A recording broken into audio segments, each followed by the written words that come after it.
Napansin mo na ba kung bakit ramdam mo yung init na nanggagaling sa lupa kapag naghuhukay ka ng malalim sa buhangin sa beach? Hindi lang yan galing sa araw. Actually, nanggagaling yan sa kaloob-looban ng ating planeta.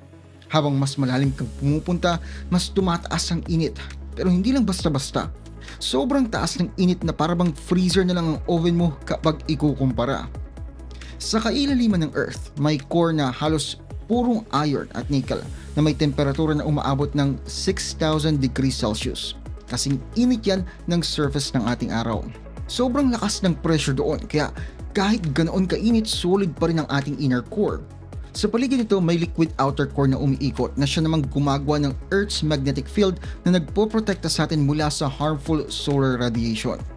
Ngayon baka iniisip mo na dahil kasing init ito ng surface ng sun, pwedeng maging star ang ating Earth's core. Pero hindi ganun kadali yan. Kahit may init na, may mas importante pa rin kailangan para maging star ito. Ang mass at marami nito. Kailangan ng mga 80 times na mas mabigat pa ang buong planeta natin para lang magkaroon ng chance na maging smallest possible star. Pero hindi lang basta numero itong mga minimum mass na ito. Ito yung threshold kung saan nagiging sapat ang gravity para mag-trigger ng nuclear fusion. Yung process naman na nagpapagana sa mga stars. May pagkakaibang Earth's core at stars sa nuclear physics. Sa stars, sobrang lakas ng gravitational pressure sa kanilang core kaya nagkakadikit-dikit ang mga hydrogen atoms at nagiging helium na naglalabas naman ng malalaking energy. Para mangyari itong fusion ito, kailangan ng temperatura ng mga 15 million degrees Celsius. Sobrang taas niyan kumpara sa init ng Earth's core. Para lang itong pagkukumpara ng lighter flame sa mga thermonuclear reactor. May interesting category sa cosmos, ang brown dwarfs, na nasa pagitan naman ng planets at ng stars. Itong mga failed stars na ito kung tawagin ay mas mabigat sa planeta pero kulang pa rin ang mass para mag-sustain ng nuclear fusion. Kaya tinatawag silang substellar objects ng mga scientists na parang sinasabing wannabe stars sila. Yung condition sa Earth's core, kahit extreme pa yan para sa atin sa surface, mild lang yan kapag ikukumpara natin sa mga stellar standards. Ang pressure sa center ng Earth ay mga 3.6 million times na mas malakas kaysa sa nararanasan natin sa sea level. Mukhang impressive hanggang ikukumpara mo siya sa sentro ng ating araw na may pressure na humigit kumulang 250 billion times ng Earth's atmospheric pressure. Dahil sa malaking difference na ito sa pressure, hindi kayang makamit ng planeta natin ang kondisyon na kinakailangan naman para sa nuclear fusion.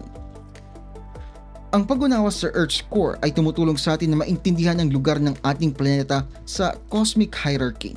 Kahit may similarities ito sa mga stars tulad ng extreme heat at metallic composition, fundamental ang difference ito pagdating sa scale at physics. Hindi ito isang star in waiting. Isa itong mahalagang bahagi ng life support systems ng planeta natin na gumagawa ng magnetic field na magpoprotekta naman sa atin mula sa mga harmful radiation at tumutulong sa plate tectonics na umuhubog naman sa ating mundo. Ngayon, kung pag-uusapan natin ang matinding pressure ng Earth's core, matagal nang pinag-iisipan ng mga scientists ang isang nakakakabang senaryo dito. Ano kayang mangyayari kung may makasira sa high pressure system na to? Yung kahit anong disaster movie ay mukhang maamong tupa kung ikukumpara sa posibleng mangyayari. Hindi lang basta mataas ang pressure ng core, ito ang nagpapanatili ng balance na nagpapastable naman sa planeta natin. Kapag inisip mo yung 3.6 million atmospheres ng pressure, mahirap talagang i-imagine yan. Isipin mo na lang yung pinakamalalim na parte ng ocean o ng dagat kung saan napipisa ang mga submarine na parang lata ng soft drinks. Tapos paramihin pa yan ng libu-libong pressure. Yun ang pressure na yun. Kung sakaling may makapenetrate hanggang sa Earth's core, hindi lang simpleng butas sa lupa ang magiging problema natin. Yung biglang release ng pressure ay magtitrigger ng sunod-sunod na pangyayari na magbabago naman sa buong planeta. Yung unang breach ay gagawa ng pressure wave na kakalat sa Earth's mantle. Parang bato yan na nahuhulog sa tubig. Pero sobrang devastating ang dating. Hindi lang to katang isip. Pwede nating maintindihan ang dynamics na ito sa pag-aaral ng mas maliit na pressure releases sa nature. Yung unang epekto ay magiging isang malaking pagbulwak ng core material sa breach, yung liquid outer core na hindi na napipigilan ng matinding pressure. Ito ay magiging parang champagne bottle na shinake ng 1,000,000 taon tapos biglang binuksan. Pero hindi naman bubbles ang lalabas, kundi molten iron at nickel na may temperatura na pwedeng mag-vaporize ng bato in an instant. Itong biglaang depressurization ay gagawa ng feedback loop sa buong internal structure ng Earth. Habang bumubulwak ang core material papunta sa breach, masisira ang convection currents sa Earth's outer core na gumagawa naman ng ating magnetic field. At kapag nasira ang proper flow ng currents na ito, magsisimulang mag-fluctuate at posibleng bumagsak ang magnetic field natin. Umaasa tayo sa magnetic shield na ito para protektahan tayo mula sa solar radiation. Kapag nawala to, unti-unting mawawala ang atmosphere natin dahil sa solar wind, katulad nga nangyari sa Mars billions of years ago. Yung mantle, yung makapal na layer ng semi-molten rock sa pagitan ng core at crust ay makakaranas rin ng malaking pagbabago. Ang pagbabago ng pressure ay magdudulot ng malawakang pagtunaw at paggalaw na magte-trigger naman ng volcanic eruptions na hindi pa natin nakikita sa recorded history. Malamang lahat ng fault lines sa Earth ay sabay-sabay na magiging active habang nag-a-adjust ang internal structure ng planeta sa bagong pressure dynamics. Yung crust, yung manipis na layer na tinitirhan natin ay mabibiyak at gagalaw bilang response sa mga pagbabagong nangyayari sa kalaliman nito. Magiging unstable ang mga lupa sa ilalim ng ating mga paa habang kumakalat ang malalaking earthquakes sa buong kontinente. Pwedeng mag-buckle ang mga ocean floors na magdudulot naman ng mga tsunami na mas malala pa sa anumang naranasan ng sangkatauhan. Ang paglabas ng subsurface gases at magma ay dramatically na magpapabago sa komposisyon ng ating atmosphere na magdudulot naman ng mabilis at matinding climate changes. Pero siguro ang pinaka-fascinating sa aspeto ng senaryo na ito ay kung paano natin makikita ang interconnected nature ng ating Earth's systems. Bawat layer ng planeta natin, mula sa core hanggang atmosphere, ay magkakasamang gumagana sa isang complex dance ng pressure, temperature at electromagnetic forces. Kapag nasirang isang parte ng system na ito, makikita natin kung gaano ka-precise ang balance ng mga forces na ito. Para itong paghila ng isang mahalagang thread sa isang intricate na tela. Biglang magkakaproblema ang kabuuan sa mga paraan na hindi natin inaasahan. Yung time ng scale ng mga events na ito ay surprisingly mabilis. Hindi tulad ng geological changes na karaniwang tumatagal ng mga millions of years. Ang core breach ay magdudulot ng catastrophic changes sa loob lamang ng ilang oras o posibleng araw. Sobrang extreme ng pressure differential kaya kapag na-release na, ang cascade effects ay hindi na mapipigilan at mabilis na mangyayari. Dahil sa bilis ng pagbabago, wala lang time para mag-adapt. Parehong Earth's systems at ang mga naninirahan dito. Itong potential planetary catastrophe na ito ay nagpapakita ng mas malalim na katotohanan tungkol sa ating universe at kung paano nauulit ang mga patterns sa iba't ibang scale. Hindi lang ito random na pagkakapareho, ito ay fundamental behaviors na nakikita natin kahit saan tayo tumingin.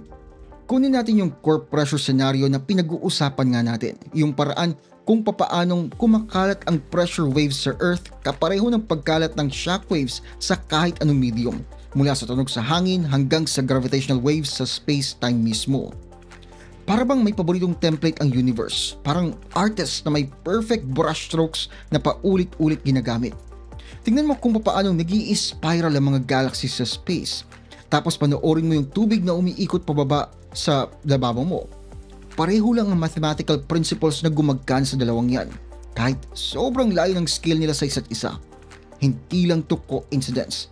Ito ay manifestation ng underlying physical laws na pareho lang gumagana kahit cosmic scale o kitchen sink scale ang pinag-uusapan. Lumalabas sa mga patterns na to sa mga hindi mo inaasahang lugar.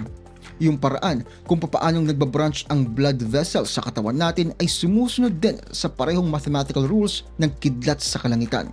O kaya kung paanong gumagawa ng tributaries ang mga ilog. Para bang may nahanap na efficient solution ng universe para sa distribution ng mga resources at paulit-ulit na lang itong ginagamit. Kahit blood cells man yan, tubig o electrical charge. Pati nga yung paraan kung paano nagtitipon-tipon ng mga matter ay sumusunod sa similar patterns sa iba't ibang scale. Yung distribution ng galaxies sa space, kapag minap mo yan, kamangha-mangha na kapareho ng network ng neurons sa ating utak o kung paano kumakalat ang fungal networks sa lupa. Nagde-develop ang bawat systems ng ganitong patterns dahil itong efficient solutions sa similar problems. Kung paanong i-connect ang mga points sa space habang minimize ang energy use. Mas lalo pang mas fascinating ang expansion at contraction cycles na nakikita natin sa nature. Ang paghinga natin, ang pagtibok ng puso, ang daily tides, lahat yan ay rhythmic scales ng expansion at contraction. Kapag pinalaki mo ang scale, makikita mo rin ang similar patterns sa pag-pulse ng mga stars, sa pag-orbit ng mga galaxies at posible pa nga sa universe mismo. May mga theories na nagsasabing dumadaan din ang universe sa cycles ng expansion at contraction, pero sa timescale na sobrang laki, kaya para lang isang kisap mata ang geological timescale. Itong self-similarity across scales ay may hint sa something fundamental tungkol sa kung paanong gumagana ang universe natin. Hindi lang ito tungkol sa patterns mismo, kundi sa underlying principles na gumagawa nito. Ang gravity, electromagnetic forces at laws of thermodynamics ay magkakasamang gumagawa ng mga paulit-ulit na motifs na ito.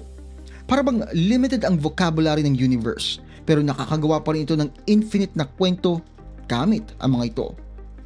Ngayon, isipin mo kung paanong gumagalaw ang energy sa systems kahit heat na umaakyat sa Earth's mantle na nagkukos ng convection currents na nagdadrive naman ng plate tectonics o yung init na umaakyat sa takure kapag kumukulo ang tubig. Pareho lang ang basic principles. Ang main difference ay scale at specific conditions, hindi ang fundamental physics na involved. Nakakatulong ito para maintindihan natin ang complex systems sa pag-aaral ng mas simple systems na sumusunod sa parehong basic rules. Umaabot pa nga ang patterns ito sa kung paanong nagre-respond ang systems sa pagbabago. Yung paraan kung paano nagtitrigger ng cascading effects ang Earth's core breach sa systems ito ay kapareho ng kung paano nagre-respond ang kahit anong complex systems sa major disruption. Nakikita natin ang similar cascade effects sa lahat ng bagay mula sa ecosystems collapses hanggang sa market crashes. Iba't ibang context, pare-pareho lang ang underlying pattern ng interconnected systems na nagre-respond sa disruption. Ang pag-unawa sa universal patterns na ito ay hindi lang para sa curiosity natin. Nakakatulong ito para ma-predict natin kung paano magbe-behave ang systems mula sa pinakamaliit na atomic scales hanggang sa pinakamalaking cosmic destructions. Kapag nakakakita tayo ng unfamiliar patterns, madalas ay kaya nating hulaan kung ano ang susunod na mangyayari, kahit pa sa mga systems na hindi pa natin na-encounter dati.